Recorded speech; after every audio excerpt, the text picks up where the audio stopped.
Hello everyone, this is Professor Vinayak Mirajkar, Assistant Professor of Commerce, Government First Aid College, Navalgun. In this session, we will be discussing about how to audit current assets and how to audit current liabilities. Let's start with the learning objectives. The learning objectives of this session are to understand how to audit current assets and how to audit current liabilities.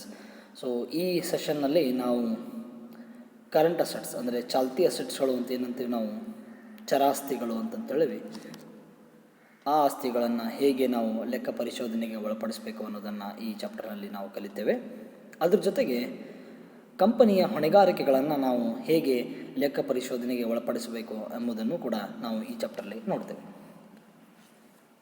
So ಮೊದಲನೇದಾಗಿ how to audit current assets ಅನ್ನೋದನ್ನು ನೋಡೋಣ. ಅಂದರೆ ಚರಾಸ್ತಿಗಳನ್ನು ಹೇಗೆ ನಾವು ಲೆಕ್ಕ ಪರಿಶೋಧನೆಗೆ ಒಳಪಡಿಸ್ತೀವಿ ಅನ್ನೋದನ್ನು ಮೊದಲು ಅರ್ಥ ಮಾಡ್ಕೊಳ್ಳೋಣ. ಸೊ ಚರಾಸ್ತಿಗಳಲ್ಲಿ ನಾವು 3 ತರಹದ ಚರಾಸ್ತಿಗಳನ್ನು ನಾವು ಈಗಾಗಲೇ ಬ್ಯಾಲೆನ್ಸ್ ಶೀಟಲ್ಲಿ ಕಾಣ್ತೇವೆ. Current assets are divided into 3. So for this discussion we have organised them into 3. So one is receivable. So receivable is as good as bills receivable and debtors.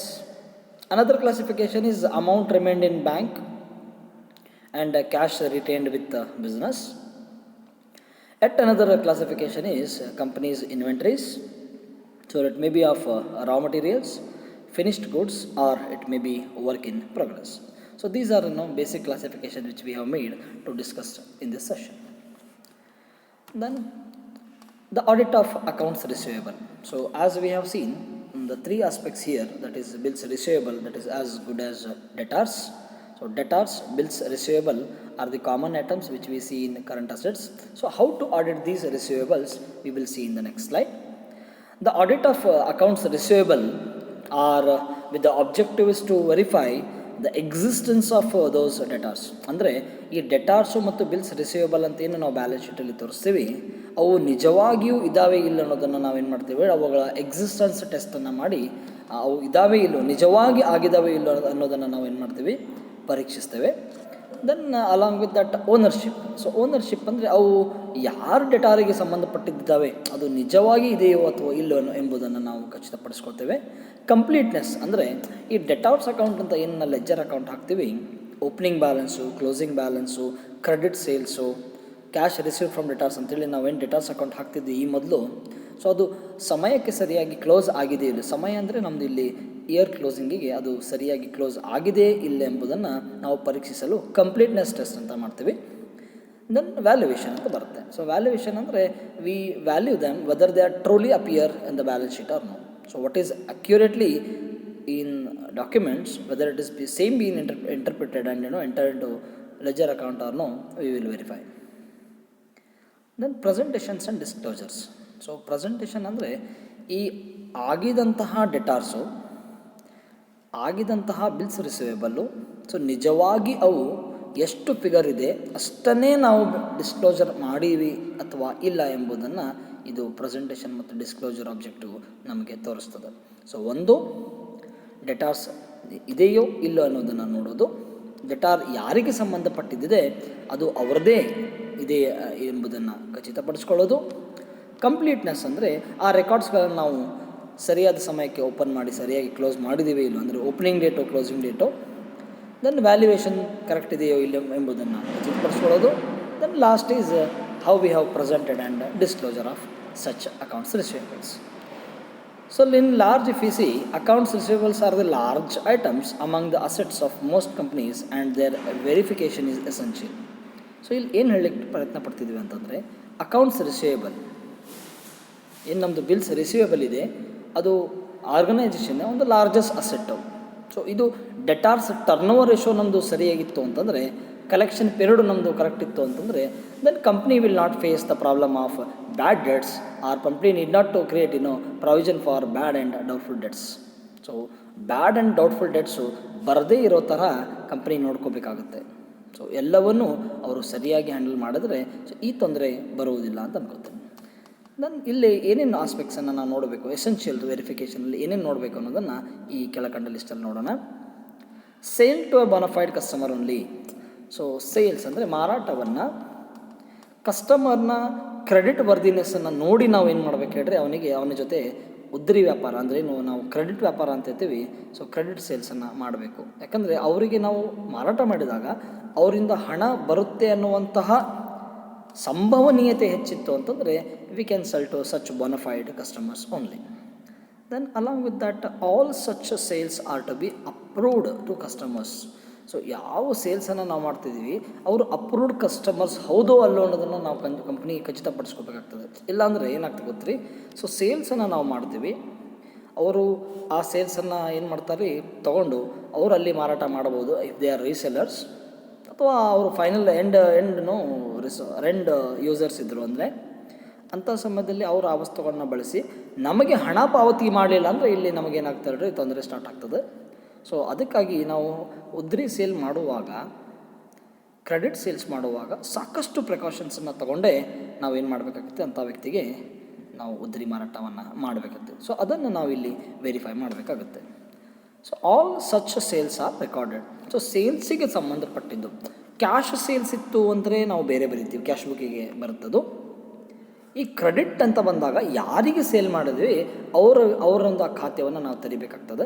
ಡೆಟಾರ್ಸ್ account ಅಂತೀವಿ. ಅದರಲ್ಲಿ ನೇಮ್ಸ್ಗಳನ್ನು ನಾವು specify ಮಾಡ್ತೀವಿ. ಯಾರಿಗೆ ನಾವು ಉದ್ರಿ ಮಾರಾಟ ಮಾಡಿದ್ದೀವಿ, ಎಷ್ಟು ವ್ಯಾಲ್ಯೂದ್ ಮಾಡಿದ್ದೀವಿ, ಅವರಿಂದ ಎಷ್ಟು ಕ್ಯಾಶ್ ಬಂತು ಅನ್ನೋದನ್ನು ಸ್ಪಷ್ಟವಾಗಿ ಅಕೌಂಟ್ಸಲ್ಲಿ ಬರೆದಿಡಬೇಕಾಗುತ್ತೆ.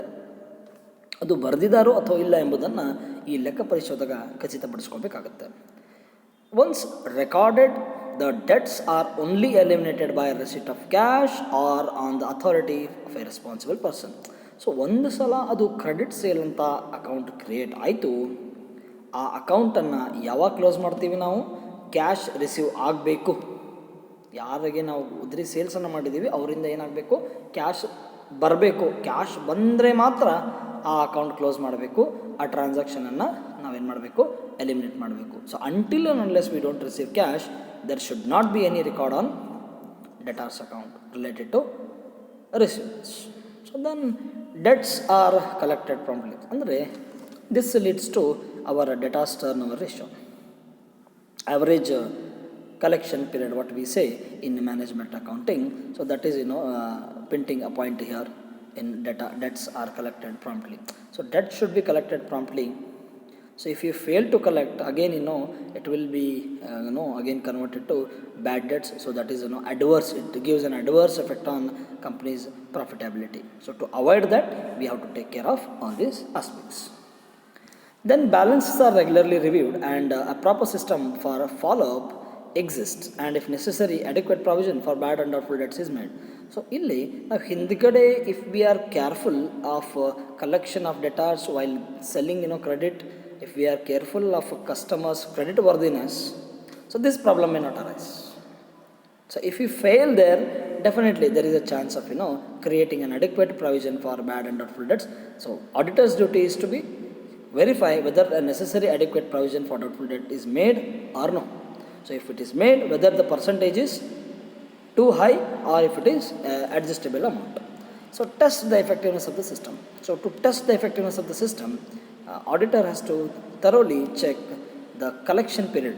So collection period, how they collect debts. Then obtain a schedule of accounts receivable. So accounts receivable schedule means here the credit sales are sold to the customers, those who pay either in installment, monthly, fortnightly, or sometimes daily basis also. So they take credit sales from us and on daily basis they deposit certain amount to us. So that amount, whether the schedule is being drafted or no, and the drafted, whether they are being in practice or no, it has to be tested. So then test the balance of ledger accounts to schedule and vice versa. So amount given by the debtor and his account, whether that amount is being recorded in such debtor's account or no, the auditor has to be verified, and they should balance amount paid by such person and his debtor's balance should get tallied. Then ensure each account is settled from time to time. Examine the check control accounts. Inquire into credit balance. Consider the valuation of accounts receivables. So like this we verify when it comes to accounts receivables. Then moving towards the audit of cash and bank balance. So cash ಮತ್ತು bank ಬ್ಯಾಲೆನ್ಸನ್ನು audit ಮಾಡೋದು ತುಂಬ simple ಅಂತ ಹೇಳ್ಬೋದು. ಯಾಕಂದರೆ ಈ cash book ಅಂತ ನಾವೇನು ಮಾಡ್ತೀವಿ, ಬ್ಯಾಂಕ್ ಬ್ಯಾಲೆನ್ಸಲ್ಲಿ ನಮ್ದು ಏನಿರುತ್ತೆ ಸೊ ಎರಡೂ ಹೊಂದಾಣಿಕೆ ಆಗಬೇಕು. ಈ ಸಮ್ಟೈಮ್ಸ್ ಏನಾಗುತ್ತೆ ಅಂದರೆ there are certain exclusive items which we record in cash book and which banker will record exclusive transactions in bank book. So bank book is as good as our passbook. So ಈ passbook balance ನಮ್ಮ cash book balance ಎರಡೂ ಏನಿರಬೇಕು ಅಂದರೆ they should be equality between ಎರಡೂ ಏನಿರಬೇಕು, same ಇರಬೇಕು. Same ಇದ್ದರೆ there is no need of again reconciliation. But sometimes they will not be same. Y? Because bank charges, bank interest, other charges of banker, so those things will bring us some difficulties. So we have to see them, we have to reconcile them, and we have to bring bank balance is equal to our cash balance. So to test cash and bank balance also again we use the same method. That is the objective of audit is to check whether the cash is existing or no, ownership of the cash, whether the cash is belong to company or no, completeness of transaction, valuation of cash, then presentation and disclosure of such cash in books of accounts. Then comes to the test of the audit. So test of the audit is, auditor's duty is to check the balance and comparative figures brought forward and review the previous year workings. So ಇಲ್ಲಿ ಲೆಕ್ಕ ಪರಿಶೋಧಕ cash ಮತ್ತು bank balance, ನಗದು ಮತ್ತು ಬ್ಯಾಂಕಿನಲ್ಲಿರುವಂತಹ ಬ್ಯಾಲೆನ್ಸನ್ನು Tally ಮಾಡಬೇಕಾಗುತ್ತೆ. So ಅದನ್ನು Tally ಮಾಡುವಾಗ ಏನನ್ನು ಟೆಸ್ಟ್ ಮಾಡಬೇಕಾಗುತ್ತೆ ಅಂದರೆ ಏನೇನು ಚೆಕ್ ಮಾಡಬೇಕಾಗುತ್ತೆ, ಯಾವ ಅಂಕಿಅಂಶಗಳನ್ನು ಅವ್ನು ಪರಿಶೀಲನೆ ಮಾಡಬೇಕಾಗುತ್ತೆ ಅನ್ನೋದಕ್ಕೆ ಈ ಸ್ಲೈಡ್ ಇದೆ. ಅವ್ರು ಏನು ಮಾಡಬೇಕು ಅಂತಂದರೆ ಓಪನಿಂಗ್ ಬ್ಯಾಲೆನ್ಸಸ್ಸು. ಸೊ ನಿಮ್ಗೆ ಈಗಾಗಲೇ ಗೊತ್ತಿದೆ ಕ್ಯಾಶ್ ಬ್ಯಾಲೆನ್ಸು ಕಳೆದ ವರ್ಷದ ಕ್ಲೋಸಿಂಗ್ ಬ್ಯಾಲೆನ್ಸ್ ಅಂದರೆ ಈ ವರ್ಷದ ಏನು ಹೇಳಿರೋದು ಓಪನಿಂಗ್ ಬ್ಯಾಲೆನ್ಸು. ಸೊ ಆ ಬ್ಯಾಲೆನ್ಸಸನ್ನು ಸರಿಯಾಗಿ ನಾವು ಅಷ್ಟೇ ಅಮೌಂಟನ್ನು ನಾವು ಬ್ರಾಡ್ ಫಾರ್ವರ್ಡ್ ಮಾಡಿದ್ದೇವೋ ಇಲ್ಲೋ. ಸೊ ಅಲ್ಲಿ ನಾವು ಕ್ಯಾರಿ ಡೌನ್ ಅಂತೀವಿ, ಇಲ್ಲೇ ಬ್ರಾಡ್ ಡೌನ್ ಅಂತ ಹೇಳ್ತೀವಿ ಓಪನಿಂಗ್ ಇಯರಿಗೆ. ಸೊ ಅದು ಕ್ಯಾರಿ ಡೌನ್ ಆಗಿದ್ದೇ ಫಿಗರು ಬ್ರಾಡ್ ಡೌನ್ ಆಗಿದೆಯೋ ಇಲ್ಲೋ ಎಂಬುದನ್ನು ಅವನೇನು ಮಾಡಬೇಕಾಗುತ್ತೆ, ರಿವ್ಯೂ ಮಾಡಬೇಕಾಗುತ್ತೆ. ಯಾರು? ಲೆಕ್ಕ ಪರಿಶೋಧಕ. So review activity in nominal leisure for any unusual transactions requiring investigation. So ಮತ್ತೆ ಯಾವುದಾದ್ರು ಟ್ರಾನ್ಸಾಕ್ಷನ್ನು ಡೌಟ್ ಬರೋ ಥರ ಏನಾದರೂ ಇತ್ತು ಅಂತಂದರೆ ಅದ್ರ ಬಗ್ಗೆ ಅವ್ರು ಏನು ಮಾಡಬೇಕಾಗುತ್ತೆ, ಪ್ರಿಲಿಮಿನರಿ ಇನ್ವೆಸ್ಟಿಗೇಷನನ್ನು ಲೆಕ್ಕ ಪರಿಶೋಧಕ ಮಾಡಬೇಕಾಗುತ್ತೆ. ದೆನ್ ಅದ್ರ ಜೊತೆಗೆ obtain clients summaries, check arithmetic and agree with nominal ledgers. So ಯಾವುದನ್ನು ಬಿಲೀವ್ ಮಾಡೋಕ್ಕಿಂತ ಮುಂಚೆ ಕ್ಲೈಂಟ್ಸ್ ಅಂದರೆ ಕಂಪ್ನಿ, ಯಾವ ಕಂಪ್ನಿ ಲೆಕ್ಕ ಪರಿಶೋಧನೆ ನಾವು ಮಾಡ್ತಿದ್ದೀವಿ ಅವ್ರ ಸಮರೀಸನ್ನು ನೋಡೋದು, ಅರ್ಥಮೆಟಿಕ್ ಅಂಕಗಣಿತದ ಅಂಕಿಗಳಲ್ಲಿ ಏನಾದರೂ ದೋಷಗಳಿದ್ದಾವೆ ಅನ್ನೋದನ್ನು ಚೆಕ್ ಮಾಡಬೇಕು. ಸೊ ಸರಿಯಾಗಿತ್ತು ಅಂದರೆ he is ready to give his audit report. Then perform analytical procedure. So ನಿಮ್ಗೇನಾದರೂ ಅಂಕಿಅಂಶಗಳಲ್ಲಿ ಅಂದರೆ ಲೆಕ್ಕ ಪರಿಶೋಧನೆ ಮಾಡುವಾಗ ಏನಾದರೂ ಎನಾಲಿಸಿಸ್ ಬೇಕು, ಎನಾಲಿಟಿಕಲ್ ಪ್ರೊಸೀಜರ್ ಬೇಕು ಅಂತಂದರೆ ಸೊ ಮ್ಯಾಥಮೆಟಿಕ್ಸ್ ಸಂಬಂಧಪಟ್ಟಂಗೆ, ಪ್ರೆಸೆಂಟೇಷನ್ಗೆ ಸಂಬಂಧಪಟ್ಟಂಗೆ, ಸ್ಟಾಟಿಸ್ಟಿಕ್ಗೆ ಸಂಬಂಧಪಟ್ಟಂಗೆ ಏನಾದರೂ ಅವರು ಪ್ರೊಸೀಜರ್ಸನ್ನು ಫಾಲೋ ಮಾಡ್ತಿದ್ರೆ ಅವ್ರೇನು ಮಾಡಬಹುದು, ಲೆಕ್ಕ ಪರಿಶೋಧಕ ಮಾಡಬಹುದು. ಸೊ ಮಾಡಿ objective is very simple. He wants to bring transparency in all the aspects of the organisation. Then count on deposited cash on hand and reconcile with the bank statement. So counter slips ಅಂತ ಇರ್ತದೆ ನಮ್ಮ ಹತ್ರ. Cash ನಾವು ಬ್ಯಾಂಕಿಗೆ deposit ಮಾಡಿದಾಗ ಒಂದು counter slip ಇರುತ್ತೆ. So ಎಷ್ಟು ಕ್ಯಾಶನ್ನು ನಾವು ಯಾವಾಗ ಡೆಪಾಸಿಟ್ ಮಾಡಿದ್ವಿ, ಯಾವ ದಿನ ಮಾಡಿದ್ವಿ ಅನ್ನೋದನ್ನು ಚೆಕ್ ಮಾಡಲಿಕ್ಕೆ ನಮಗೆ ಒಂದು ಬ್ಯಾಂಕ್ ಪಾಸ್ಬುಕ್ ಇರುತ್ತೆ ಅಥವಾ ಬ್ಯಾಂಕ್ ಸ್ಟೇಟ್ಮೆಂಟ್ ತಗೋಬೋದು ನಾವು. ಅದು ವೀಕ್ಲಿ ಇರ್ಬೋದು, ಮಂತ್ಲಿ ಇರ್ಬೋದು, sometimes some organisation require daily basis also. So such bank statements are important for auditor. So ಎಷ್ಟು ದಿನ ಫ್ರೀಕ್ವೆನ್ಸಿಗೆ ನೀವೇನು ಬ್ಯಾಂಕ್ ಸ್ಟೇಟ್ಮೆಂಟ್ ತಗೋತೀರಿ, ಆ ಸ್ಟೇಟ್ಮೆಂಟು ನಿಮ್ಮ ಕ್ಯಾಶ್ ಬುಕ್ಕಲ್ಲಿರುವಂತಹ ಬ್ಯಾಂಕ್ ಖಾತೆಯಲ್ಲಿರುವಂಥ ಬ್ಯಾಲೆನ್ಸು ಎರಡೂ ಸರಿಯಾಗಿದೆ ಇಲ್ಲೋ ಎಂಬುದನ್ನು ನೋಡಬೇಕು. ಸರಿಯಾಗಿಲ್ಲ ಅಂತಂದರೆ there is a problem of reconciling. So it can be made reconcile. Confirm the bank balance by sending a confirmation request to all the banks. So ಇಲ್ಲಿ ಏನಾಗುತ್ತೆ ಅಂತಂದರೆ, so why auditor is doing this? If auditor has a doubt that the bank account balance and the actual balance in the bank, so if there is a difference between that, so at such point of time auditor can send a confirmation to all the banks where the client has accounts to send their present balance to confirm whether the bank balance which is recorded and existing in the bank is correct or no. So then along with that, verify bank and cash reconciliation. So bank and cash reconciliation, balance as per cash book, balance as per passbook. Both of them should be same. So if they are same, there is no need of a reconciliation. If there is a difference, the company client has to prepare a bank reconciliation statement stating the changes, variations between bank passbook and variations in cash book. So this is what an auditor has to do with reference to cash or bank. Along with that, follow up and obtain reasons for any uncleared items appearing in year end, reconcile in the month following year end. So if we are closing down our books of accounts in the March, so 31st March if we are closing, if there is any reconciliation, can be postponed to next month. So next month is as good as next accounting year for us, so that can be done. Check that cash and bank is properly classified in the balance sheet. So this is very important. ಇಲ್ಲಿ ಏನು ಮಾಡಬೇಕು ಅಂತಂದರೆ, ಲೆಕ್ಕ ಪರಿಶೋಧಕ cash ಮತ್ತು bank ಬ್ಯಾಲೆನ್ಸನ್ನು ಸಪ್ರೇಟಾಗಿ ಕರೆಕ್ಟಾಗಿ ತೋರಿಸಿದಾರೋ ಇಲ್ಲೋ, ಕ್ಲಾಸಿಫಿಕೇಷನ್ ಸರಿಯಾಗಿ ಮಾಡಿದಾರೋ ಇಲ್ಲೋ ಎಂಬುದನ್ನು ಇಲ್ಲಿ ಅವರು ಖಚಿತಪಡಿಸ್ಕೋಬೇಕಾಗುತ್ತೆ. ಸೊ ಅದಕ್ಕೆ ಇಲ್ಲಿ ಬ್ಯಾಂಕಿಂದ ಬಂದಂಥ ಹಣ, ಬ್ಯಾಂಕಿನಲ್ಲಿ ಇರುವಂಥ ಹಣ, ಸೊ ಅದನ್ನು ತೋರಿಸಲಿಕ್ಕೆ we have use one mathematical expression here. So cash at bank is our current assets which appears on asset side. So as good as that, on the opposite side, if there is any bank overdraft, so if we have taken any amount which is more than our balance appearing in the bank account, so that leads to our current liability. Check the disclosure of any charges on cash balances. So ಬ್ಯಾಂಕ್ದವರು ಮತ್ತೇನಾದರೂ charges ಹಾಕಿದ್ರು ಅಂತಂದರೆ ನಾವು ಅದನ್ನು ನಾವೇನು ಮಾಡಬೇಕಾಗುತ್ತೆ, check ಮಾಡಬೇಕಾಗುತ್ತೆ. Charges ಇತ್ತು ಅಂತಂದರೆ ನಾವು ಕ್ಯಾಶ್ ಬುಕ್ಕಲ್ಲಿ ಅದನ್ನು ಏನು ಮಾಡಬೇಕಾಗುತ್ತೆ, ರೆಕಾರ್ಡ್ ಮಾಡಬೇಕು. Whether that charge is related to our transaction or no ಅನ್ನೋದನ್ನು ನಾವು ಕನ್ಫರ್ಮ್ ಮಾಡಬೇಕಾಗುತ್ತೆ. ಇಲ್ಲಿ ಪೆನಲ್ಟಿ ಅನ್ನೋದು ಬರಬಾರ್ದು. ಸೊ ಇಂಟ್ರೆಸ್ಟ್ ಪೆನಲ್ಟಿ ಅನ್ನೋದು ಬರಬಾರ್ದು, ಬರದೇ ಇರೋ ಥರ ನಾವೇನು ಮಾಡಬೇಕಾಗುತ್ತೆ, ನೋಡ್ಕೋಬೇಕಾಗುತ್ತೆ.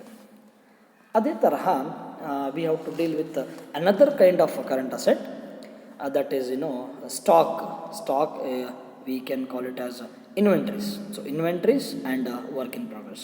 So inventories, stock of raw material, stock of finished goods, stock of semi-finished goods, or stock which is in process. So such stock we call it as work in progress. So audit procedure is very simple. The procedures to be followed is adequate inventory records. So inventory ಬಗ್ಗೆ ಸರಿಯಾಗಿರುವಂಥ ನಾವು ಲೆಕ್ಕಪತ್ರಗಳನ್ನ ಇಡಬೇಕು. So this inventory which is in our warehouse, so wherein we prepare stock ledger. So stock ledger can give us the records related to issues and receipts of goods. Then along with that, categories of inventories. So categories of inventories: raw, finished, semi-finished, or work in progress. Then systematic and organized. So this has to be very systematic. Why? Because we deal with more number of units, stores, warehouses. Then number of units manufactured, number of units are ready, number of units available, number of units to be manufactured. So to know all these things, the things has to be recorded very systematically and in an organized manner. And location of the store.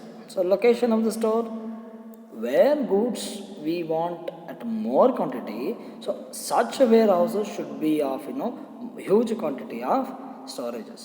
So ಎಲ್ಲಿ ನಮಗೆ ಹೆಚ್ಚು ವಸ್ತುಗಳು ಮಾರಾಟ ಮಾಡುವಂತಹ situation ಬರುತ್ತೋ ಅಲ್ಲಿ near by ಏನಿರಬೇಕು ಅಂದರೆ ನಮ್ಮ ಸ್ಟೋರು, ಅಂದರೆ ಇನ್ವೆಂಟ್ರಿ ಸ್ಟೋರ್ ಅಂದರೆ ವೇರ್ ಹೌಸು ಹತ್ತಿರ ಇರಬೇಕು. ಸೊ ಅಲ್ಲಿಂದ ಈಸಿಲಿ ನಮಗೇನಾಗ್ತಿರ್ಬೇಕು ಅಂದರೆ ವಸ್ತುಗಳನ್ನು ಸಾಗಣೆ ಮಾಡಲು ಸಹಾಯ ಆಗ್ತಿರಬೇಕು.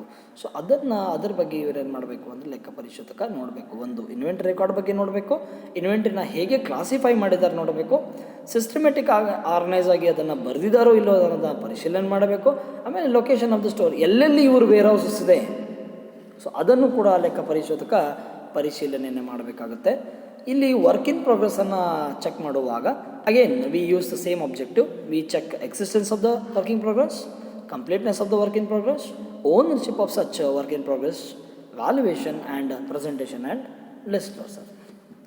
So audit test with reference to inventories which leads to reconciliation of changes in inventory. So inventory ಎಷ್ಟಿತ್ತು ಎಷ್ಟು ಆಯಿತು ಅನ್ನೋದನ್ನು ನಾವೇನು ಮಾಡಬೇಕಾಗುತ್ತೆ, ಯಾವುದ್ರ ಮುಖಾಂತರ ನೋಡ್ತೀವಿ ಅಂದರೆ ಎಷ್ಟು ಪರ್ಚೇಸ್ ಆಯಿತು, ಎಷ್ಟು ಸೇಲ್ ಆಯಿತು, ಎಷ್ಟು ಮಾರಾಟ ಆಯಿತು, ಎಷ್ಟು ಖರೀದಿ ಆಯಿತು. ಸೊ ಖರೀದಿ ಮತ್ತು ಮಾರಾಟ, ಸೊ ಎರಡಕ್ಕೂ ಏನಿರಬೇಕು ಅಂದರೆ ರೀಕನ್ಸಿಲೇಷನ್ ಇರಬೇಕು. It is as good as 100 units we have purchase and we cannot say we have sold 200 units. So if we have purchase 100 units, it does mean that we have to sell 100 units only. So keeping there are no any wastages. So there is no loss of goods. So compare the quantities of each kind of inventory held with the purchase and sale. So ಒಂದೊಂದು unit ಯಾವುದು purchase ಆಗಿದೆ ಅದನ್ನೇ ನಾವು ಮಾರಾಟ ಮಾಡಿದ್ದೀವಿ ಅನ್ನೋದನ್ನು ಕ್ವಾಂಟಿಟೀಸನ್ನು ನಾವು check ಮಾಡಬೇಕಾಗುತ್ತೆ. Then consider the movement in gross profit ratio. So ಈ ಗ್ರಾಸ್ ಪ್ರಾಫಿಟ್ ರೇಷೋ ಅಂತ ಏನಿದೆ, this can be calculated with the help of gross profit divided by net sales into 100.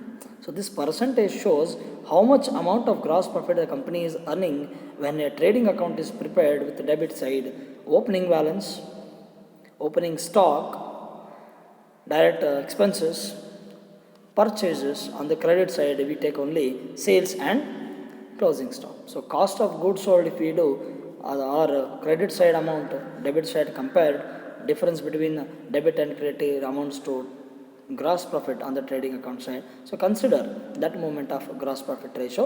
So that can be calculated with the help of gross profit divided by net sales into 100. Proportion of gross profit over sales occurred in the such year.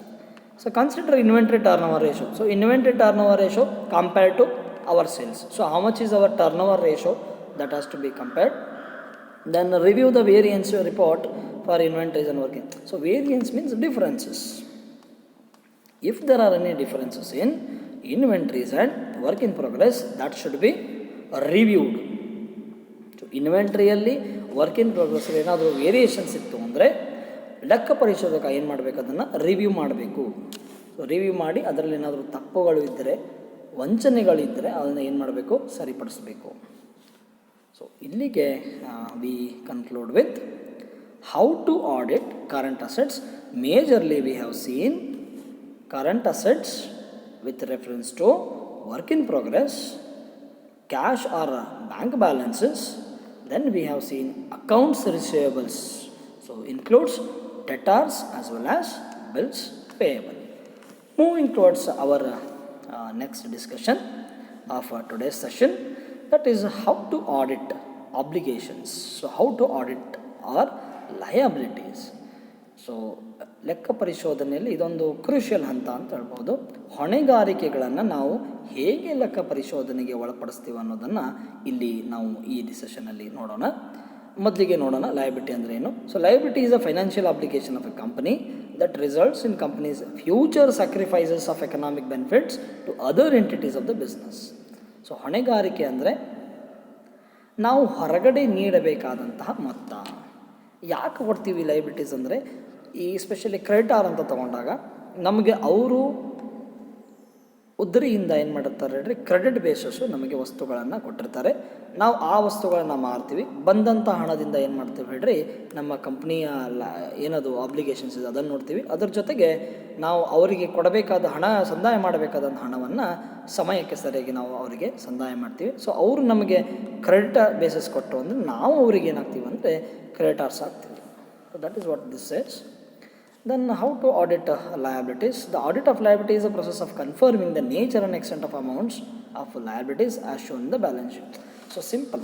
ಲೆಕ್ಕ ಪರಿಶೋಧನೆ with reference to ಹೊಣೆಗಾರಿಕೆಯ ಲೆಕ್ಕ ಪರಿಶೋಧನೆ ಅಂತಂದರೆ, ಈ liability side balance ಶೀಟಿನ liability ಸೈಡಿಗೆ ತೋರಿಸಿದಂತಹ ಮೊತ್ತ actual ಹೊಣೆಗಾರಿಕೆಗೆ ಸಮನಾಗಿದೆಯೋ ಇಲ್ಲೋ ಎಂಬುದನ್ನು ನಾವಿಲ್ಲಿ ಖಚಿತಪಡಿಸಿಕೊಳ್ಳುವಂತಹ ಒಂದು ಪ್ರಕ್ರಿಯೆ.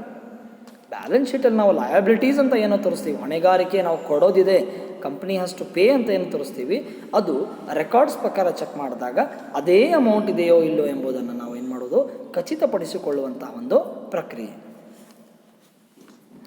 Then the audit of liabilities is primarily directed at ensuring that all known liabilities have been properly accounted for, since material submissions are misstatement of liabilities. So ಇದನ್ನು ಯಾಕೆ ಮಾಡ್ತೀವಿ ಅಂದರೆ, ಇದರ ಉದ್ದೇಶ to know whether the amounts return in liabilities the amount shown in liability side of the balance sheet ಎಲ್ಲವನ್ನು ಸರಿಯಾಗಿ ಬರೆದಿದೆಯೋ ಅಥವಾ ಯಾವುದಾದ್ರೂ ಹೊಣೆಗಾರಿಕೆಯನ್ನು ನಾವು ಒಮಿಷನ್ ಮಾಡಿದೆವೋ ಅಥವಾ ಬಿಟ್ಟಿದ್ದೇವೆ ಎಂಬುದನ್ನು ಖಚಿತಪಡಿಸಿಕೊಳ್ಳಲು ಈ ತರಹದ ಲೆಕ್ಕ ಪರಿಶೋಧನೆಯನ್ನು ನಾವು ನಡೆಸ್ತೀವಿ. Then classification. ಸೊ ಲಯಬಿಲಿಟೀಸನ್ನು ನಾವು ಮೇಜರ್ಲಿ 3 ಕ್ಯಾಟಗರಿಲಿ ಇಲ್ಲಿ ಈ ಡಿಸ್ಕಷನಲ್ಲಿ ನೋಡಬಹುದು. ಒಂದು ಲಾಂಗ್ ಟರ್ಮ್ ಅಂದರೆ ದೀರ್ಘಕಾಲಾವಧಿಯ ಹೊಣೆಗಾರಿಕೆ, ಇನ್ನೊಂದು ಕರೆಂಟ್ ಅಂದರೆ ಕರೆಂಟ್ ಲಯಬಿಲಿಟಿ, ಚಾಲ್ತಿ ಲಯಬಿಲಿಟಿಗಳು ಅಂದರೆ 1 ವರ್ಷದ ಅವಧಿಯ ಒಳಗೆ ಇರುವಂತಹ ಲಯಬಿಲಿಟೀಸ್ ನಾವೇನಂತ ಹೇಳ್ರಿ ಕರೆಂಟ್ ಲಯಬಿಲಿಟೀಸ್ ಅಂತ ಹೇಳ್ತೀವಿ. ಸೊ ಅದೇ ಥರ ಅದರ್ ಲಯಬಿಲಿಟೀಸ್ಗಳು ಇದ್ದಾವೆ. ನಮಗೆ ಇನ್ಕಮ್ ಟ್ಯಾಕ್ಸ್ ಲಯಬಿಲಿಟಿ, ಪ್ರಾವಿಷನ್ಸ್ ಇದೆ, ಪ್ರಾವಿಷನ್ ಫಾರ್ ಡೌಟ್ಫುಲ್ ಡೆಟ್ಸ್ ಇದೆ. ಸೊ ಈ ಥರ we have many other ಕ್ಲಾಸಿಫಿಕೇಷನ್ಸ್ of audits.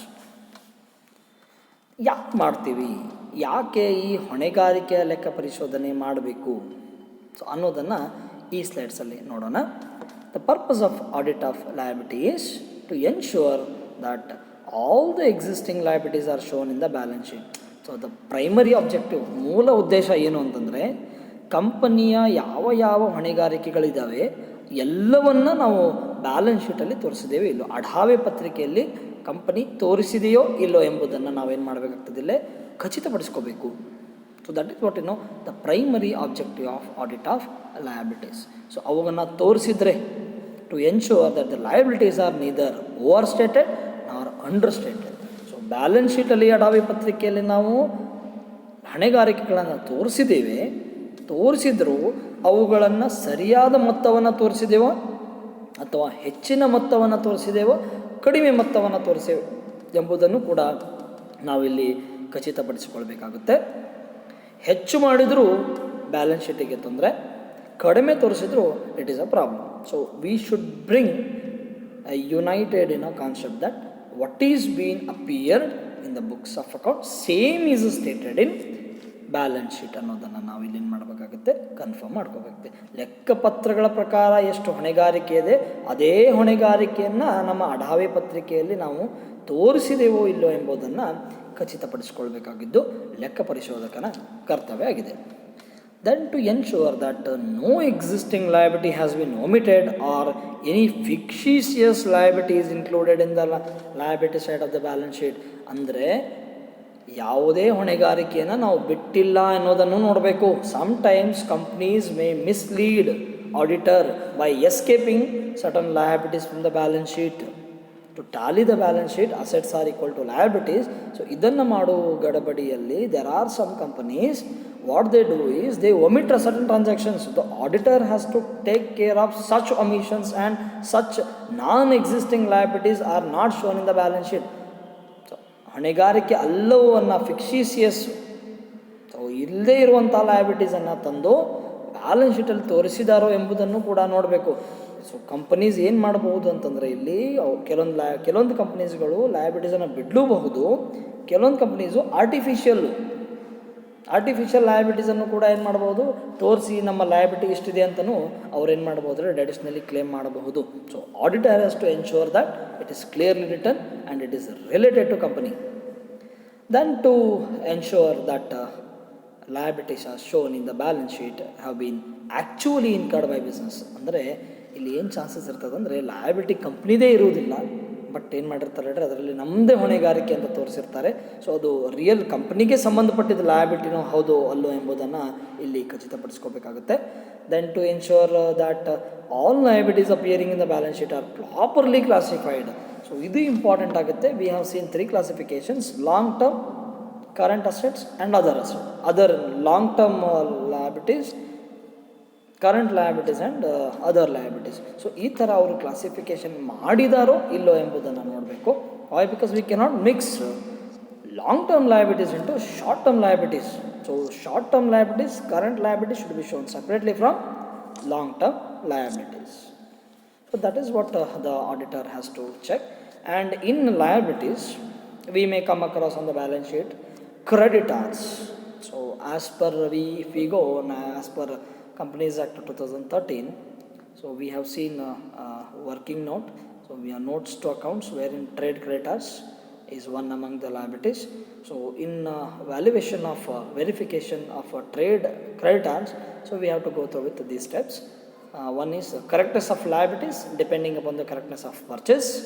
Hence, the auditor should compare the percentage of gross profit to purchase with that of a previous years to verify correctness of purchase. So ಇಲ್ಲಿ creditors ಬಗ್ಗೆ ನಾವೇನಾದರೂ verify ಮಾಡ್ತೀವಿ ಅಂತಂದರೆ ಎಷ್ಟು ನಾವು ಉದ್ರಿ ಪರ್ಚೇಸನ್ನು ಮಾಡಿದ್ದೇವೆ ಅಷ್ಟೇ ಅಮೌಂಟನ್ನು ನಾವು ಕ್ರೆಡಿಟರ್ಸಲ್ಲಿ ತೋರಿಸಿದೇವೋ ಇಲ್ಲೋ ಎಂಬುದನ್ನು ಇಲ್ಲಿ ಖಚಿತಪಡಿಸ್ಕೊಳ್ಳೋದು.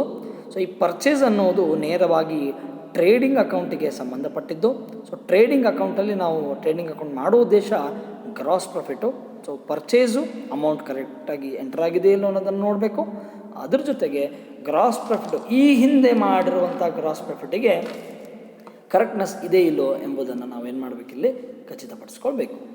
ಅದ್ರ ಜೊತೆಗೆ the auditor should obtain a schedule of creditors and verify them with the balances of ledger accounts and statement of accounts received from creditors. So creditors ಅಂದರೆ ಅವರಿಗೆ ನಾವೇನು ಕೊಡಬೇಕು, ಉದ್ರಿಯಾಗಿ ನಮಗೆ ಅವರು ಗೂಡ್ಸನ್ನು ಕೊಟ್ಟಿರ್ತಾರೆ, ನಾವು ಅವರಿಗೆ ಹಣವನ್ನು ಸಂದಾಯ ಮಾಡಬೇಕು. ಸೊ ಆ ಹಣ ಸಂದಾಯ ಮಾಡುವಾಗೆ ಒಂದು ಶೆಡ್ಯೂಲ್ ಇರುತ್ತೆ. So 1 month, 30 days, 15 days, so based on the nature of transactions it varies. So ಅದನ್ನು ನಾವು ಫಾಲೋ ಮಾಡಿದ್ದೀವೋ ಇಲ್ಲೋ, ಆ ಶೆಡ್ಯೂಲನ್ನು ನಾವು ಸರಿಯಾಗಿ ಫಾಲೋ ಮಾಡ್ತಿದ್ದೀವೋ ಇಲ್ಲೋ. So suppose if creditors period is 15 days, 15 ದಿನ ದಾಟ್ತು ಅಂತಂದರೆ if he is charging interest of 2%. So again company has to bear along with the debt which is to be paid to creditors. So company has to pay additional 2% because of because we have not followed the schedule of creditors. So because of that, auditor has to be careful while auditing these aspects. Then he should also check the purchase book, purchase return book with the help of invoice, credit note, and he should also check the posting into ledger.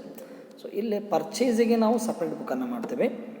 Purchase return ಇತ್ತು ಅಂದರೆ we prepare another book that is purchase return. So these are subsidiary books which we normally prepare for sales, purchase and other general purpose.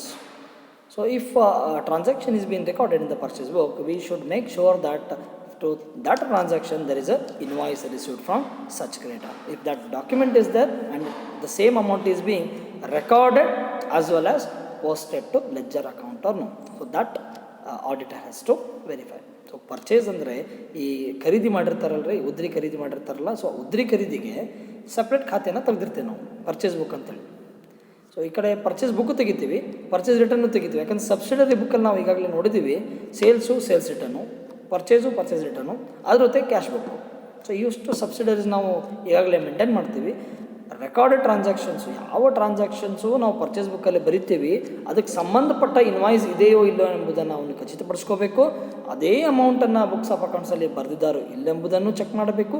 ಅದೇ ಅಮೌಂಟನ್ನು ledger ಅಕೌಂಟಿಗೆ transfer ಮಾಡಿದಾರೋ ಇಲ್ಲೋ ಎಂಬುದನ್ನು ಕೂಡ ಲೆಕ್ಕ ಪರಿಶೋಧಕ ಚೆಕ್ ಮಾಡಬೇಕಾಗುತ್ತೆ.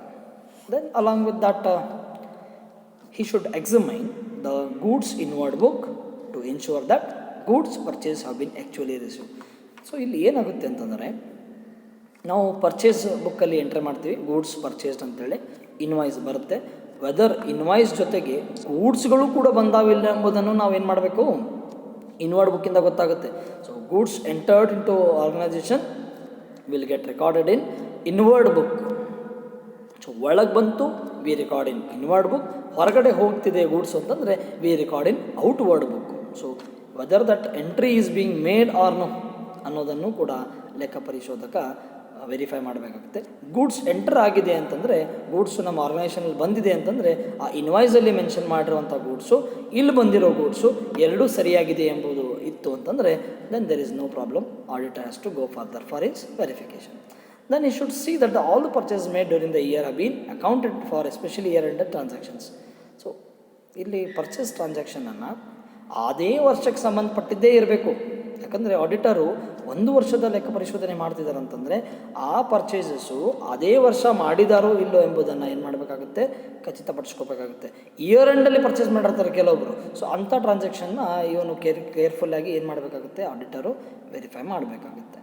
Then along with that, he should examine the discount allowed to creditors during the period and see that these substantiate the credit balances. So creditor ನಮಗೇನಾದರೂ ಡಿಸ್ಕೌಂಟ್ ಕೊಟ್ಟಿದ್ದರೆ, ಬೇಗ ಪೇಮೆಂಟ್ ಮಾಡಿದ್ವಿ ಅಂತ ಏನಾದರೂ ಡಿಸ್ಕೌಂಟ್ ಕೊಟ್ಟಿದ್ದರೆ, ಅಥವಾ ಪೀರಿಯಡ್ಗಿಂತ ಮುಂಚೆ ಪೇಮೆಂಟ್ ಮಾಡಿದ್ದಕ್ಕೆ ಅಥವಾ ಸರಿಯಾದ ಸಮಯಕ್ಕೆ ಪೇಮೆಂಟ್ ಮಾಡಿದ್ದಕ್ಕೆ ಕ್ರೆಡಿಟರ್ ಏನಾದರೂ ನಮಗೆ ಡಿಸ್ಕೌಂಟ್ ಕೊಟ್ಟಿದ್ದರು, ಅಥವಾ ಬೈ ಡಿಫಾಲ್ಟ್ ಏನಾದರೂ ಕ್ರೆಡಿಟರ್ಸ್ ಎಲ್ರಿಗೂ ಇದನ್ನು ಕೊಡ್ತಿದ್ದು ಅಂದರೆ ಡಿಸ್ಕೌಂಟ್ ಕೊಡ್ತಿದ್ರು ಅಂತಂದರೆ, ಸೊ ಅಂಥ ಡಿಸ್ಕೌಂಟನ್ನು ನಾವು ತೆಗೆದುಕೊಂಡಿದ್ದರೆ, ಕ್ಯಾಶ್ ಡಿಸ್ಕೌಂಟ್ ಅಥವಾ ಟ್ರೇಡ್ ಡಿಸ್ಕೌಂಟ್ ತೊಗೊಂಡಿದ್ದರೆ ಅವುಗಳನ್ನು ಮೆನ್ಷನ್ ಮಾಡಲು ಮರಿಬಾರ್ದು. So auditors duties to check such discounts allowed by creditors also. In case of hire purchase, the auditor should see that the conditions of hire purchase agreement are properly complied with. So higher purchase ಅಂದರೆ ಇಲ್ಲಿ ನಾವು ಒಂದು ವಸ್ತುವನ್ನು ತೊಗೋತೀವಿ, ಆ ವಸ್ತುವನ್ನು purchase ಮಾಡಿ instalment wise ಏನು ಮಾಡ್ತೀವಿ, ಆ ಹಣವನ್ನು ನಾವು ಕಟ್ತಾ ಹೋಗ್ತೀವಿ. ಸೊ ಈಗಾಗಲೇ ನಾವು ಫೈನಾನ್ಷಿಯಲ್ ಅಕೌಂಟಿಂಗಲ್ಲಿ ನೋಡಿರ್ಬೋದು higher purchase and instalment system. So if the company is under higher purchase, whether that asset is been actually purchased, whether that agreement States the same with what is being in practice should be verified by company's auditor. Then along with this we have another kind of liability, that is creditor mugito ille now we have to deal with the bills payable. So verification and valuation of bills payable. ನಾವು ಹೇಗೆ bills payable ಅನ್ನು ಲೆಕ್ಕ ಪರಿಶೋಧನೆಗೆ ಒಳಪಡಿಸ್ತೀವಿ ಅನ್ನಲಿಕ್ಕೆ there is a procedure given. In case of bills payable, the auditor should follow the following verification procedures. So the two procedures we are following. One is auditor should obtain a schedule of bills payable and its total should be compared with bills payable book and bills payable account. So this auditor must do. So bills payable ಅಂದರೆ ನಾವು ಏನು ಹಣವನ್ನು ಸಂದಾಯ ಮಾಡಬೇಕು, so ಅದನ್ನು ಸರಿಯಾಗಿ ಬರೆದಿದ್ದೀವೋ ಇಲ್ಲೋ ಎಂಬುದನ್ನು ನೋಡಬೇಕು. ಅದನ್ನು ಎಲ್ಲಿ ಬರಿತೀವಿ ಅಂತಂದರೆ there is a separate account open for bills payable account. So in such book it is recorded or no, should be verified and should be compared with the schedule of bills payable.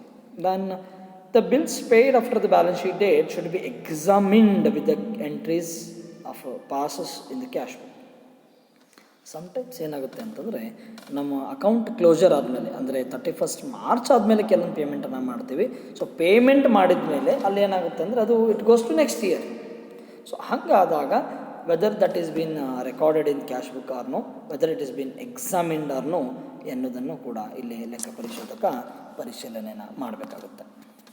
Then the auditor should obtain a confirmatory statement from the drawers directly with the permission of his client. Then along with that he should pay special attention to the bills that have been paid between the date of the balance sheet and date of his audit have been duly written in the books. So ಯಾವ ಡೇಟಿಗೆ balance sheet close ಆಗಿದೆ, ಯಾವ ಡೇಟಿಗೆ ನಾನು ಆಡಿಟನ್ನು ಮಾಡ್ತಿದ್ದೀನಿ ಅನ್ನೋದನ್ನು clearly ಆ ಅವಧಿಯಲ್ಲೇ ಆ ಪೇಮೆಂಟ್ ಬರ್ತದೋ ಇಲ್ಲೋ ಅನ್ನೋದನ್ನು ಕೂಡ ಲೆಕ್ಕ ಪರಿಶೋಧಕ ಇಲ್ಲಿ ಖಚಿತಪಡಿಸ್ಕೋಬೇಕಾಗುತ್ತೆ. Then moving towards the next kind of liability, that is verification of loans. So ಸಾಲಗಳನ್ನು ನಾವು ಹೇಗೆ ವೆರಿಫೈ ಮಾಡ್ತೀವಿ. ಸೊ ಈ ಮೊದಲಿಗೆ ನಾವು ಏನು ನೋಡಿದ್ವಿ ಅಂತಂದರೆ ಕ್ರೆಡಿಟರ್ಸ್ ಬಗ್ಗೆ, ಕ್ರೆಡಿಟರ್ಸನ್ನು ನಾವು ಹೇಗೆ ಲೆಕ್ಕ ಪರಿಶೋಧನೆಗೆ ಒಳಪಡಿಸ್ತೀವಿ ಅಂತ ನೋಡಿದ್ವಿ. ಅದಕ್ಕೆ ಸಮಾನವಾಗಿ ಇನ್ನೊಂದು ಬಿಲ್ಸ್ ಪೇಯಬಲ್ ಅಂತ ಬರುತ್ತೆ. ಸೊ ಬಿಲ್ಸ್ ಪೇಯಬಲನ್ನು ನಾವು ಹೇಗೆ ಲೆಕ್ಕ ಪರಿಶೋಧನೆಗೆ ಒಳಪಡಿಸ್ತೀವಿ ಅನ್ನೋದನ್ನು ನೋಡಿದ್ವಿ. ಸೊ ಮೂರನೇದಾಗಿ ಲೋನ್ಸ್ಗಳನ್ನು, ಸಾಲಗಳನ್ನು ನಾವು ಹೇಗೆ ಲೆಕ್ಕ ಪರಿಶೋಧನೆಗೆ ಒಳಪಡಿಸ್ತೀವಿ ಅನ್ನೋದನ್ನು ಈ ಸ್ಲೈಡಲ್ಲಿ ನೋಡೋಣ. The auditor should verify the existence of loans. So ಎಲ್ಲದರಲ್ಲೂ ನಾವು ನೋಡಿದ್ದೀವಿ ಆಬ್ಜೆಕ್ಟಿವ್ ಇಸ್ ಅವು ನಿಜವಾಗಿ ಕಂಪನಿಗೆ ಸಂಬಂಧಪಟ್ಟದ್ದೋ ಇಲ್ಲೋ, ನಿಜವಾಗಿ ಅವು ಲೋನ್ಗಳು ಹೌದೋ ಅಲ್ಲೋ ಅನ್ನೋದನ್ನು ಮೊದಲು ಲೆಕ್ಕ ಪರಿಶೋಧಕ ಏನು ಮಾಡ್ತಾನೆ ಅಂದರೆ ಕನ್ಫರ್ಮ್ ಮಾಡ್ಕೋತಾನೆ. ಸೊ ಇನ್ ಕೇಸ್ ಹೌದು ಅಂತಿದ್ದರೆ it should be examine with correspondence, contracts and directors minute book. So ಏನಾದರೂ ಕಂಪ್ನಿ ಲೋನ್ ತೊಗೋಬೇಕು ಅಂತಂದರೆ ಡೈರೆಕ್ಟರ್ಸ್ ಮೀಟಿಂಗಲ್ಲಿ, ಮಿನಿಟ್ಸ್ ಆಫ್ ದ ಮೀಟಿಂಗಲ್ಲಿ ಆ ಸಬ್ಜೆಕ್ಟ್ ಬರುತ್ತೆ. ಎಷ್ಟು ಅಮೌಂಟ್ ತೊಗೋಬೇಕು, ಯಾರಿಂದ ತೊಗೋಬೇಕು ಅನ್ನೋದು ಕೂಡ ಆ ಮೀಟಿಂಗ್ ರೆಸೊಲ್ಯೂಷನಲ್ಲಿ ಇರುತ್ತೆ. ಮಿನಿಟ್ಸ್ ಆಫ್ ದ ಮೀಟಿಂಗ್ ಬುಕ್ಕಲ್ಲೂ ಇರುತ್ತೆ. ರೆಸೊಲ್ಯೂಷನ್ನಲ್ಲಿ ಯಾರಿಂದ ತೊಗೋಬೇಕು ಅನ್ನೋದನ್ನು, ಮೊದಲನೇದಾಗಿ ಎಷ್ಟು ಅಮೌಂಟನ್ನು ತೊಗೋಬೇಕು ಅನ್ನೋದನ್ನು ಕೂಡ ಆ ಬುಕ್ಕಲ್ಲಿ ನಮೂದಿಸಿರ್ತಾರೆ. ಅದನ್ನು ಲೆಕ್ಕ ಪರಿಶೋಧಕ ಪರಿಶೀಲಿಸಬೇಕಾಗುತ್ತೆ. The auditor should ascertain the term of loan, amount of loan, period and nature of loan. So ತೊಗೊಳ್ಬೇಕು, ಸಾಲ ತೊಗೋಬೇಕು ಅಂತ ಡಿಸಿಷನ್ ಆಗಿತ್ತು ಅಂತಂದರೆ ಯಾರಿಂದ ತೊಗೋಬೇಕು, ಎಷ್ಟು ಅವಧಿಗೆ ತೊಗೋಬೇಕು, ಎಷ್ಟು ಲೋನ್ ತೊಗೋಬೇಕು, ಯಾವ ನೇಚರಲ್ಲಿ ಲೋನ್ ತೊಗೋಬೇಕು. So nature of loan differs as the interest rate varies. If there is a shortage of amount in the company, they may borrow from a bank, they may borrow from other financial institution, or they may go for issuing debentures. So that is also a best arrangement which the company can make if it is a long-term loan. Then he should confirm the balance of unpaid loans directly from the creditors of the company. With the permission of the client. ಇಲ್ಲಿ ಏನಾಗುತ್ತೆ ಅಂತಂದರೆ, ಇಲ್ಲೇನು creditors ಅಂತ ಬರ್ತಾರೆ, ಈ loan holders ಏನು ಬರ್ತಾರೆ, ಅವರಿಗೆ ನಾವು ಲೋನ್ ಅಮೌಂಟನ್ನು ಅಂದರೆ ಪ್ರಿನ್ಸಿಪಲ್ ಪ್ಲಸ್ ಇಂಟ್ರೆಸ್ಟನ್ನು ಈಗಾಗಲೇ ಮುಟ್ಟಿಸಿದ್ದೇವೆ ಅಂತೇಳಿ ಏನಾದರೂ ನಾವು ಲೆಕ್ಕಪತ್ರದಲ್ಲಿ ಬರೆದಿದ್ವಿ ಅಂತಂದರೆ ಅದನ್ನು ಕನ್ಫರ್ಮ್ ಮಾಡ್ಕೋಬೇಕಂದ್ರೆ ಆ್ಯಕ್ಚುಯಲ್ ಕ್ರೆಡಿಟಾರ್ ಯಾರಿದ್ದಾರೆ ಅವ್ರ ಹತ್ರ ಕ್ಲೈಂಟ್ ಪರ್ಮಿಷನ್ ತೊಗೊಂಡು ಅವ್ರ ಹತ್ರ ಹೋಗಿ ಅಥವಾ ಅವರಿಂದ ನಿಮ್ಮ ಲೋನ್ ಎಷ್ಟು ಪೇಮೆಂಟ್ ಆಗಿದೆ ಅನ್ನೋದನ್ನು ಕನ್ಫರ್ಮ್ ಮಾಡಿದರೆ ಅವ್ರ ಬ್ಯಾಲೆನ್ಸು ನಮ್ಮ ಬ್ಯಾಲೆನ್ಸು ಸರಿಯಾಗಿದ್ದರೆ then there is no need of further investigation. ಇಲ್ಲ ಅಂತಂದರೆ ದೆನ್ ಹಾಗೆ auditor has to take strict action against this. Then in case of loans and overdraft taken from the bank, an agreement with the bank and with the certificate that to the effect should be obtained and examined. So ಬ್ಯಾಂಕಿಂದ ನಾವೇನಾದರೂ ಆಗಾಗ over draft ಫೆಸಿಲಿಟಿಯನ್ನು ತೊಗೋತಿದ್ರೆ, so bank ಮತ್ತು ಕಂಪನಿಯ ನಡುವೆ ಒಂದು agreement ಆಗಿರುತ್ತೆ, ಒಂದು contract ಆಗಿರುತ್ತೆ. ಸೊ ಇಷ್ಟು ಪೀರಿಯಡಿಗೆ ತೊಗೊಂಡ್ರೆ ಇಷ್ಟು ಇಂಟ್ರೆಸ್ಟು ಅಥವಾ ಈ ಪೀರಿಯಡಿಗೆ ತೊಗೊಂಡ್ರೆ ನೋ ಇಂಟ್ರೆಸ್ಟು. ಸೊ ಆ ಸರ್ಟಿಫಿಕೇಟನ್ನು ಕೂಡ ಬ್ಯಾಂಕ್ ಓವರ್ ಡ್ರಾಫ್ಟ್ ಸರ್ಟಿಫಿಕೇಟನ್ನು ಕೂಡ ಇಲ್ಲಿ ಆಡಿಟರು ವೆರಿಫೈ ಮಾಡಬೇಕಾಗುತ್ತೆ. Then the auditor should see whether the interest due has been paid or no. So loan ತೊಗೊಂಡಿದ್ದೀವಿ, ಅದ್ರ ಇಂಟ್ರೆಸ್ಟನ್ನು ನಾವು ಅಸಲು ಕೊಡ್ತಿದ್ದೀವಿ, ಅಸಲು ಜೊತೆಗೆ ಬಡ್ಡಿ ಕೂಡ ಕೊಡ್ತಿದ್ದೀವಿ ಇಲ್ಲ ಅನ್ನೋದನ್ನು ನೋಡಬೇಕು. If the interest is due but not paid till the date of balance sheet, he should see whether the same has been clearly shown in liability or no. So ಇಲ್ಲಿ ಏನಾಗುತ್ತೆ ಅಂತಂದರೆ ಇಂಟ್ರೆಸ್ಟನ್ನು ನಾವು ಕೊಡಬೇಕು. If that interest is outstanding for this year, that should be clearly shown in the liability as outstanding interest payable of this year. So ಅದನ್ನು balance ಶೀಟಲ್ಲಿ ತೋರಿಸಿದಾರೋ ಇಲ್ಲ ಎಂಬುದನ್ನು ಖಚಿತಪಡಿಸ್ಕೋಬೇಕು. So interest to be paid, outstanding interest is a current liability, should be shown in this year's balance sheet. So that is what this is what refers to loans. Now referring towards our next liability, that is verification and evaluation of outstanding liabilities for expenses. So here in the previous slide we have seen if the interest is to be payable in this year, if it is not paid, we have said it should be shown on the liability side as outstanding interest. So current liability we have to pay. So likewise, there are certain steps to be followed here. In case of outstanding liabilities, the auditor should obtain a certificate from a responsible officer of the company stating that the expenses becomes payable have been brought into account. So ಯಾವುದು payable ಇದೆ, outstanding ಇದೆ, ಅದನ್ನು ನಾವು pay ಮಾಡ್ತೀವಿ ಅನ್ನೋದನ್ನು responsible ಆಫೀಸರಿಂದ ಸರ್ಟಿಫಿಕೇಟನ್ನು ಪಡೆದುಕೊಳ್ಬೇಕಾಗುತ್ತೆ. Along with that he should see whether necessary provision for all outstanding expenses have been made by checking the receipts and other vouchers. Then he should compare the expenses shown as unpaid during the current year with those of last year's, and if he finds any differences, the same should be inquired into. ಅಂದರೆ ಏನಾಗುತ್ತೆ ಅಂದರೆ last year balance ಶೀಟಲ್ಲೂ ಕೂಡ outstanding ಅಂತ ಇತ್ತು, ಅದನ್ನು ಈ ವರ್ಷ payment ಆಗಿದೆ. ಈ ವರ್ಷವೂ ಕೆಲವೊಂದು ಔಟ್ಸ್ಟ್ಯಾಂಡಿಂಗ್ ಇದೆ, ಅದನ್ನು ನಾವು ಮುಂದಿನ ವರ್ಷದಲ್ಲಿ ಪೇಮೆಂಟ್ ಮಾಡ್ತೀವಿ, but it is related to this year. So outstanding ಈ ವರ್ಷದಿತ್ತು, we have shown it in this year's balance sheet, ಈ ವರ್ಷದ ಬ್ಯಾಲೆನ್ಸ್ ಶೀಟಲ್ಲಿ ತೋರಿಸಿದ್ದೇವೆ. ಮುಂದಿನ ವರ್ಷಕ್ಕೆ ಅದು ಮತ್ತೆ ಏನಾಗಿರಬಾರ್ದು ಹೇಳ್ರಿ, ಕ್ಯಾರಿ ಫಾರ್ವರ್ಡ್ ಆಗಿರಬಾರ್ದು. ಆಗಿತ್ತು ಅಂದರೆ so auditor's duty is to enquire into it. So in this session we have seen how to audit current assets and current liabilities. Current assets alli we have started with accounts receivables, debtors, bills receivables, cash and bank account, and inventories and work in progress. So along with that we have discussed another topic, that is how to audit current liabilities. So in that we have seen how to deal with the creditors, how to deal with the bills payable, how to deal with long-term liabilities, loans, etc., and how to deal with the outstanding expenses shown on the balance sheet liability side. So these are the references used for writing these slides and referring these aspects. So thank you once again.